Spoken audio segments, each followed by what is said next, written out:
Alright, YouTube, it's time to talk about Obama's legacy. Of course, there's now a week in the day left until Trump is in and Obama's out. Technically a week, because the 20th itself kinda sorta doesn't count. It's the actual inauguration day. So I'd like to talk about my reading of what Obama did and did not accomplish over his 8 years. I think generally speaking it was a significant letdown.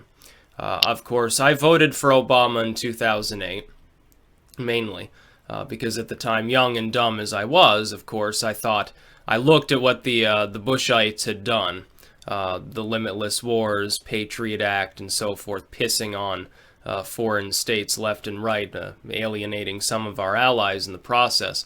I said, well, it's not the world I want to live in. It looks like things are getting worse and worse and worse, and towards the end, economy begins to collapse. That was a little bit of a problem too. So I said, well, you know, John McCain basically sounds like Bush to me. And by the way, I don't regret voting for Obama, because looking at what McCain's doing now, McCain's so evil he even screws over fellow Republicans that have good ideas once in a while. So fuck John McCain. So I hope he doesn't get reelected. They should put him on the funny farm. But yeah, I voted for Obama in 2008. Didn't make that mistake again in 2012. Of course, Romney was no different, so I voted for Ron Paul. It didn't make any difference to me. My vote didn't matter at the time anyway. The state went like 68% for Obama. I think it only went 62% for Hillary Clinton. She lost a hell of a lot of support in most of New England, largely because of the drug shit going on here. That and maybe war, silent drone-based war. But Obama's been a letdown.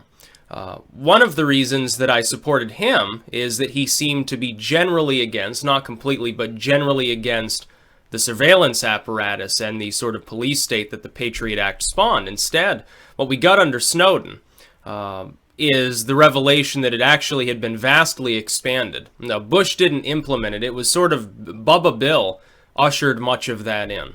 Bush expanded upon it, made it more transparently there, and tried to pass it off as patriotism with his crap after 9/11. Obama realized it wasn't good for your approval rating if you were very open about the fact that you conducted a lot of surveillance, because people were starting to turn against the idea of limitless war and living in a totalitarian state, I suppose, in the name of so-called security. So he put it underground. He did the same thing with war. The wars that we've been engaged in have continued, and in fact, in some cases, grown and expanded. We committed acts of war in Libya. The ousting of Gaddafi with the no-fly zone that we ran was an act of war. Let's not kid ourselves about that. The fact that it went off without a hitch as far as what they wanted to accomplish, without us having to march in to do anything, Libya is arguably worse off than Iraq, where we did march in. We expended trillions of dollars, thousands of lives, and tens of thousands of civilians died. But they have a semi-functional government. You look at Libya, it's basically fallen apart completely. Large swaths of the country are controlled by ISIS. It's worse off than any other state other than Syria within the region. And that was Obama's doing. Obama with help from Hillary Clinton, of course, who was very, very happy that Gaddafi had been assassinated. Now Libya's a shithole. And that's Obama's fault. Obama destroyed Libya. Obama attempted to and was in a half-assed way successful at destroying Syria. Of course, he's glad that the FSA and ISIS control large parts of Syria. He's glad about that. He's glad that they've seeped over into Iraq. He's glad about it because he thinks somehow we're going to be able to control these groups. We made the same mistake back at the end of the 70s and the early 80s with the Mujahideen.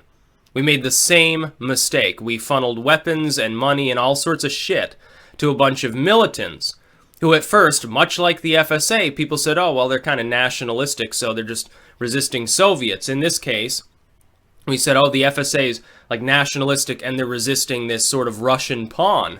This same shit, different asshole. And it's not going to work.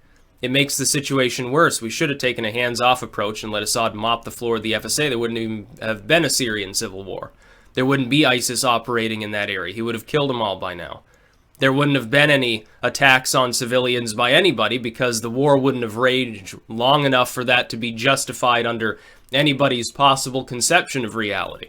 So that's all Obama's doing. He's still a warmonger. It's just a silent war that involves drones and espionage more than marching in and laying waste to an area by repeatedly bombing it constantly. He's still pro-surveillance, pro-police state. He's just less open about that fact, tried to cover it up, was exposed, blamed Russia, just as, in order to save his foundering legacy, he now says Russia's responsible for Trump winning, Russia's responsible for everything that happened to the Democratic Party. No, it's not. No, the Democratic Party is responsible for that. The fact is, I haven't magically turned into a Republican by remarking upon this. I'm not. I'm never going to be a Republican or a Democrat or anything else under the sun. Partisan loyalty is retarded. I would have supported the Libertarian ticket if they had had the common sense to put somebody on that ticket who is capable of stringing more than 2 sentences together without making some major gaffe.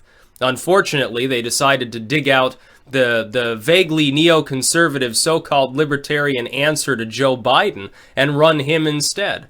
Wonderful job. Great opportunity lost, by the way. You could have pulled into the double digits nationwide with a little bit more effort. Instead, you decided to get Bill Weld on board to embezzle millions of dollars from donors and give them the payback of, oh, we increased our vote share by like 2 million votes. Yay. We didn't break out of the single digits in most states, but hell, we did better than we did last time. Could have been a hell of a lot better than it was, by the way. So Obama's legacy is bullshit. I would rate his presidency a 2.5 out of 10, which is about the same as W. That is, it's been largely a failed presidency. Now, why would I not give him a 0 out of 10? Well, it's much like W. Bush. There were a few things that he did that made some sense. The Cuba deal, I have no problem with Cuba. I support ending the embargo. One of the things Trump has spoken of that I would most heavily oppose is trying to go back and bother renegotiating with a regime that fundamentally, while still technically under communism, is no longer capable of fielding any sort of military response against the United States under even the most wild of circumstances, is largely reliant upon the Venezuelans, who themselves are basically collapsing at the moment, and is fully open to American tourism. In fact, American tourists were going there anyway. They just simply went to Mexico or Jamaica or somewhere else and then took a flight to Cuba because they're allowed to do. The other countries never cared. The Europeans could go to and from Cuba already. Only in the United States could we not smoke a Cuban cigar, drink Cuban rum, or go see Cuba unless it was on an educational trip that was controlled by a handful of corporations that would charge you $2,000 a week. That's the only difference. Now they're more directly getting American tourists in there. That's the only difference. I don't have a problem with Cuba. I supported him on the Cuba deal, ending the embargo. I would strip back all regulations. I would completely normalize relations. I'd say I don't really care. I just don't care. Maybe there'd be fewer people trying to flee from Cuba if all that U.S. Coca-Cola money is flowing into Cuba. Win-win. Another Latin American state that's more stable than it was before. It's a good thing. We should keep this hemisphere as stable as we can. It's in our best interest, regardless of what you think about their political ideologies. You want to worry about commies, go worry about North Korea. That's actually a military threat capable of attacking our allies in the region. Worry about the North Koreans. Worry about Chinese hackers or something. Cuba's not hacking anyone. They barely have internet access. I'm not worried about the Cubans. Another thing I'll support Obama on, and this is the major defining feature of what he did right, was something that he actually didn't do at all. And I speak, of course, of getting out of the way on our oil and gas boom. Now, as a Democrat, somebody who was supported by a hell of a lot of environmentalists, Obama was under big pressure there for years to stop fracking. Stop it entirely, no fracking, no further extraction, ban all offshore drilling, ban this, ban that. He didn't do that. One of the best things that Obama ever did during the last 8 years was something that I would generally expect from a Republican, which is allowing energy exploration and exploitation, leading to a situation now where in the next decade or two, we're going to be a net energy exporter. Fuck the Middle East. We're not going to need their oil. We're not going to need anybody's gas. We're going to have plenty. We'll be exporting it. We're going to get, you don't even have a conception, by the way, of how rich we're going to get off of this. Especially if we take some of that revenue, we do invest in trying to develop better green energy technology. I'm all for that. Obama's insistence on green energy, if he had gotten out of the way and stripped back federal regulations on home solar, we'd be in an even bigger energy boom. He should have gone further. in rescinding government control over energy production. That's what he should have done. But at least in getting out of the way on fracking and so forth, yeah, it causes pollution. Yeah, it apparently causes earthquakes. At the same time, though, at least short term, there's not a whole lot else we can do. We're throttling our own capability to invest in green energy anyway by constantly buying oil and stuff from the Middle East rather than making our own. We put the screws to OPEC enough so that until now, they're not even throttling their own spigots to raise the oil prices by a few dollars per barrel. We completely screwed around with them. They had to keep up production. Otherwise, they'd be outcompeted very quickly by the United States. They had to collapse the oil prices as much as possible, let them fall down to some long-term equilibrium. They're the ones suffering from that. I feel just fine. So I'll give Obama credit for that. There's not a whole lot else I can give Obama credit for. He wasn't on the forefront of gay rights, which I do. I support that. He did nothing. All he did was stand back and not defend DOMA. That's all he did. And then when gay marriage went nationwide, what did he do? Oh, yeah, this is a great day for America. Oh, Democratic Party leading the way. It wasn't the Democratic Party leading the way. It was a bunch of advocacy groups and the Libertarian Party that led the way on gay marriage. The Democratic Party didn't embrace that as an issue until very recently. A handful of fringe candidates within the DNC embraced it. There were more log cabin Republicans for a while than there were Democrats talking about the issue.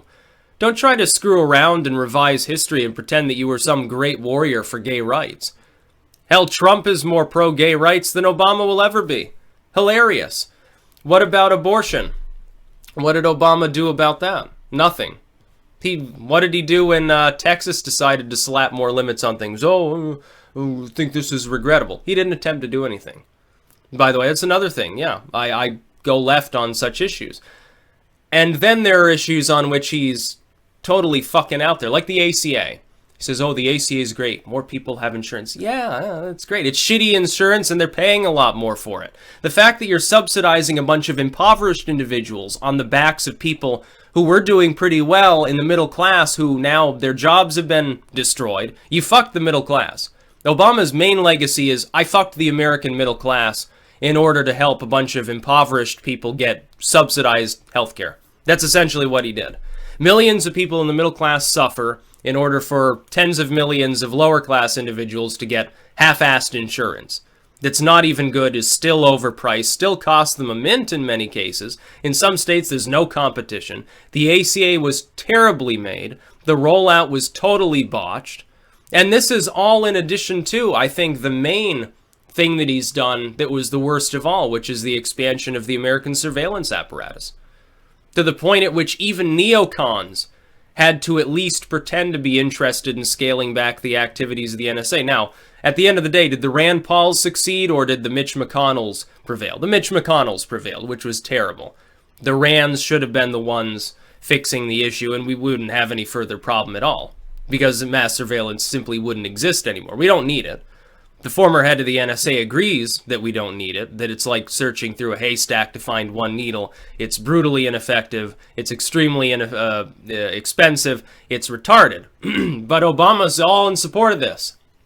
And then you have, by the way, the hypocrisy of people like Obama, or people on the left, so-called in general. Say, oh, Trump's going to be dangerous because he can launch drone strikes and conduct surveillance and totalitarianism. You were doing that for years. And you pretended that there was no problem, that the government was beyond question. Now, of course, the other party's going to be in charge. You're all worried. Well, pity for you. Hopefully he conducts surveillance on some of you so that you know how it feels. You're conducting it on every other American. Why should you be any different? Fuck yourself. So Obama's legacy is shit to me. Obama failed as a president. Just like Bush failed. Just like Bubba Bill failed. Just like Daddy Bush failed. The last time we had a president who wasn't a failure was Ronald Reagan, and he was largely just a cult of personality individual who happened to reign over a jobs boom. Not through any significance of anything that he himself did, other than freezing the increase of government spending. He wasn't even a cutter of spending. He wasn't even a paleocon. Still a neocon. All he did was freeze government spending increases for a few years. That's all he did. That's his claim to fame, that and pretending he was somehow responsible for the end of the Cold War, when the Soviets were fucking themselves into oblivion to begin with and would have fallen anyway. I don't care about that either. But by the way, people on the left, they did this with Bubba, and they're going to do this with Obama. They're going to try to make him out to be some sort of messianic, larger-than-life figure, and all the mistakes he made in retrospect were natural to make at the time. They're going to try to revise history to make it look like he was some sort of great president. He's not. Not even remotely. Piss-poor president. We haven't had a great president in a very, very long time. We haven't had a good president since the middle of the Cold War. Since the 1960s. The last time we had a good president, we were in the 1950s and 60s with Ike and JFK. Those are the last good presidents that we had. The last halfway honest president we had was Jimmy Carter, who was an economic, miserable failure. At least he was honest, though. Combative, yeah. A little bit out there, yeah, true, especially if you read his UFO sighting stuff. But at least he was honest. In fact, a little too honest. That's why he didn't get reelected, that and who his challenger was. No, Obama's legacy is meaningless. He gets up with his farewell address, "Oh, we're not a post-racial society yet." Well, we might have been if it hadn't been for your constant fucking race baiting. It's another part of your legacy. Constantly trying to use political wedge issues, not realizing, I guess, because you're too dumb to realize it, that you're whipping up the entire nation to essentially racial warfare or something. That's another part of your legacy. Bush screwed everyone. Black, white, didn't really matter. He fucked us all over. Obama pretends, though, that he cares about the inner cities. He doesn't. They're falling apart. They've gotten far more violent under Obama than they ever were before. Hell, most violent crime in this country has been sliding since the middle of the 90s. It's gone down and down and down. There's no gun crime epidemic in the United States. That's his other fixation. Oh, we need gun control. Because crime's too high. It's not going to work. It's not working anywhere where it's already been imposed by states and municipalities. It fails. It does the opposite of what you intend it to do. There's a reason that he wants gun control. It's because the more disarmed people are, the easier they are generally to control. It's a long-term strategy of the neoliberals and the neocons. They don't stand in the way of... They don't try to repeal gun control. When have the Republicans suggested repealing gun control? Not simply not adding new gun control, but actually rescinding gun control further that clearly doesn't do anything. They haven't in a long-ass time. Bush let the assault rifle ban expire, and that's about all he did. Some great pro-gun warrior he was. Oh, champion of the Second Amendment. The Republican Party hasn't championed the Second Amendment in a long time. Libertarian movement, constitutionalist movement, yeah, they understand the Second Amendment. Republican Party, Trump appears willing to rescind some gun control. If he does that, he'll be more pro-second than any Republican president of the last half-century. And the NRA and similar groups would best be recognizing him as some sort of saint if he does that. He'll be certainly on their memos as #1 recent Republican. They'll abandon all the retard McCains and McConnells and so forth. They're saying if you don't vote for Trump, then just get the fuck out of the NRA or something like that. Obama's legacy's dirt. I hope Trump will do better. But, who was it today? The dude there, one of the people in their confirmation hearing, I can't remember, he was one of the former soldiers there, one of the former generals or something, the one that served as cavalry. I didn't know we still had that in Germany and so forth. It was like #1 grad at West Point in his class and stuff. I can't recall his name. Not Mattis, but the other dude, the other former general or whatever he was. I was talking about, oh, Snowden misled the American people. Well, you know, I'm not going to support his appointment then. If you're going to talk like that about somebody who kept the American government honest, fuck yourself. Hopefully Trump cans you and finds somebody else. By the way, though, it is interesting. The left will still spin it as, Trump under control of Russia. Oh, but his appointee here is talking about how bad Russia is and how they're misusing Edward Snowden. Okay, makes perfect sense again. Yeah, we're going to be combative with Russia, but we're controlled by Russia. Okay, makes perfect sense to me. No, Obama's legacy means nothing to me. Obama means nothing to me. Doesn't mean anything to anybody. He failed. Get over it. His above 50% approval right now that started during the election, it's because it was the Kasich effect. He was being compared to people who were known and who were disliked, Hillary and Trump. And Trump still has low approval, 5 points higher than approval of the media, so I'm not sure why they glowingly report on this and overlook the real facts of the case. Yeah, admittedly, not a well-received individual because the media has called him Hitler for a good 6 months. I'm not surprised. So when you compare Obama, who's basically a boring failure, with someone who's expected to be the next great disaster of all mankind, yeah, he's going to look good by comparison in the minds of a large proportion of the population. Yeah, he's going to look sane. He's going to look like a peaceful man, a well-spoken man, an intelligent man. He's none of these things. Speaking skills have broken down so severely since he stopped campaigning. It's, for the first 5 minutes of his farewell address, he sounded pretty good. And I was like, oh, well, where was this Obama for the last 4 years? This Obama makes sense and says something that's not a wedge issue once in a while. But then he segued right back into the wedge issues and blaming everybody else for his shortcomings, and it was a failure too. That's about all. Peace out.